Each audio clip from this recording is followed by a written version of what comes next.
Milí sportovní přátelé, právě jste svědky vrcholících příprav reprezentačního plesu sportovců TJ Olympia Bruntál.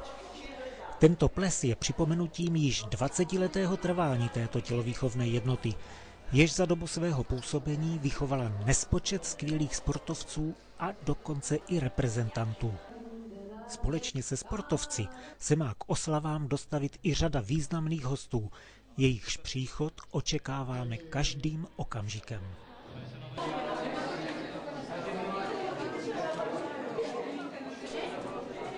A již jsou tady první hosté. K uvítacímu přípitku přichází Štěpán Škorpil, za ním starosta družebního Štúrova, Jožka Golonka, legenda československého hokeje, i elegantní Hanka Machová, současná hvězda českého basketbalu.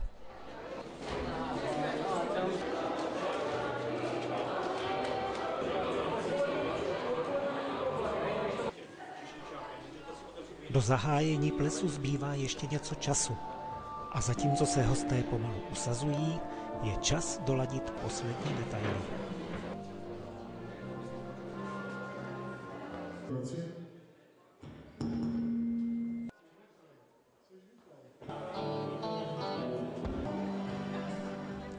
Zatímco obsluha pečuje o pitný režim účastníků, Štěpán Škorpil pečlivě studuje scénář, aby nás mohl plesem provázet. A tak mu tedy dejme slovo. Příjemný dobrý večer, dámy a pánové. Já mám hroznou radost, že jsem se po pár letech do Bruntálu vrátil, a to při takové příležitosti, jakou je oslava narozenin. A to ne jenom narozenin Olympie Bruntál, ale jsme pochopitelně chvilku čekali, jestli se náhodou podaří prohličkovat a dorazit. Vašeho potlesku pozval tátu, mámu, motra, prostě všechno. Honzu Urbana!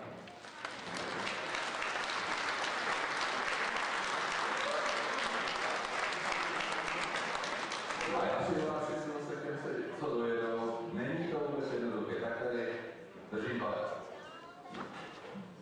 Dobrý večer, vážené dámy, vážení pánové. Předseda TJ Honza Urban oficiálně vítá další čestné hosty. Františka Fojta, štúrovského starostu, ředitele Osramu. A kdo bude další? Miroš Birka. Měl už tady v tuto chvíli být, asi se někde opozdil, ale můžu vám říct, že v 5 hodin... Už je dole. Miky už je v šatně, takže určitě mu zatleskáte, až bude vcházet do sálu, protože... Se zdravicí přichází i starosta města Bruntálu František Struška. Jménem Rady města Bruntálu a sešli jsme se tady, abychom oslavili trvání, 20leté trvání a jejich úspěchu tělovýchovné jednoty Olympia Bruntál, a já při této příležitosti ještě jednou Honzovi poděkuju a jako představiteli stisknu ruku. Honzo, děkuju. Tak, první oficiality jsou za námi a my se teď můžeme naladit polonézou v podání chlapců a dívek z bruntálského gymnázia.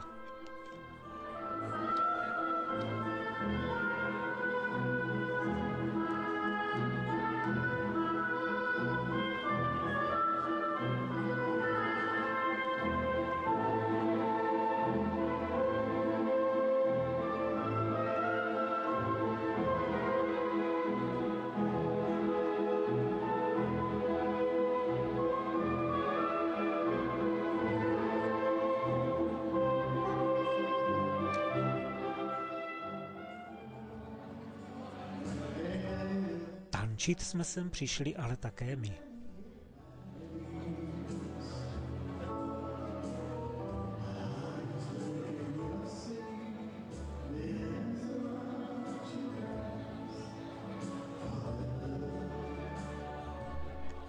Dalším čestným hostem je Aleš Hušák, generální ředitel Sazky.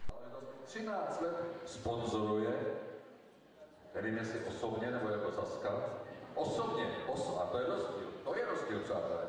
A a pomáhá při mezinárodním halovém fotbalovém turnaji žáků v Kopané. Doktor Aleš Hušák.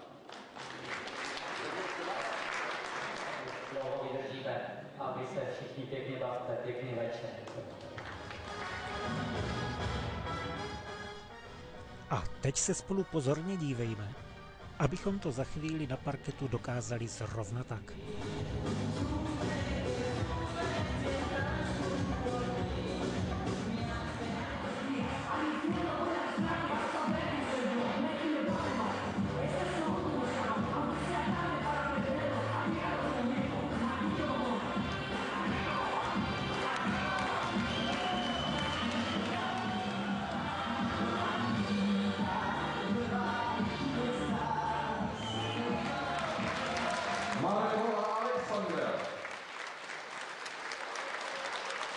Děkujeme, dámy a pánové, určitě vás poprosím o Alexandre. K poslechu a tanci nám bude hrát dnes skupina Dynamik.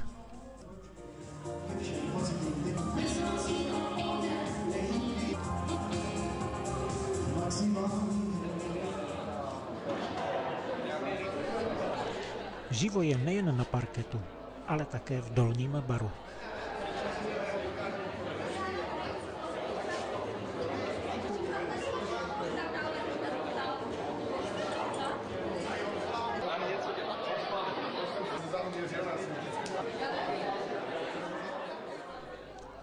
A tady se zase organizuje.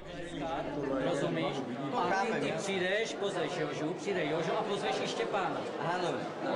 Nějak řekneš, že to neovládáš, to mluvení, ať to radši uváží Štěpán. No, Laďo, Jetičko, jak to bude s tím losováním? To je nějaká holka, kdo se to losudí a ty věci řeknu. Já to tam donesu. A ty tam budeš. Státní rok.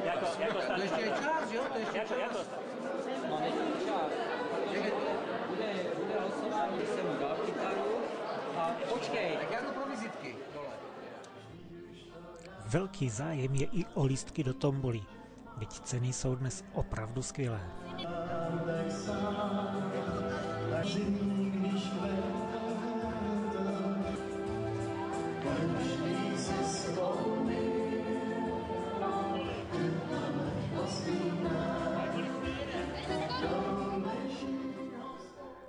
Nastal čas vyspovídat další hosty.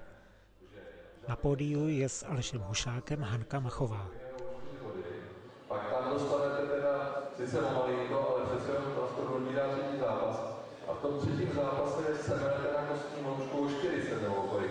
Je to v tom, že se takhle rychle mění sportovní forma. Vemte si tak mikrofon do ruky a pohlejte se s tím. Já si myslím, že kdybychom vyhráli první a druhý zápas strašně moc, tak by si toho nikdo necenil. Takže jsme museli prvně, tak jako první zápas vyhrát pomalu, druhý zápas prohrát, aby došlo na ten třetí rozhodnutí, aby se hrál doma a aby si to diváci užili. A po krátkém odpočinku vzhůru znovu provětrat úny.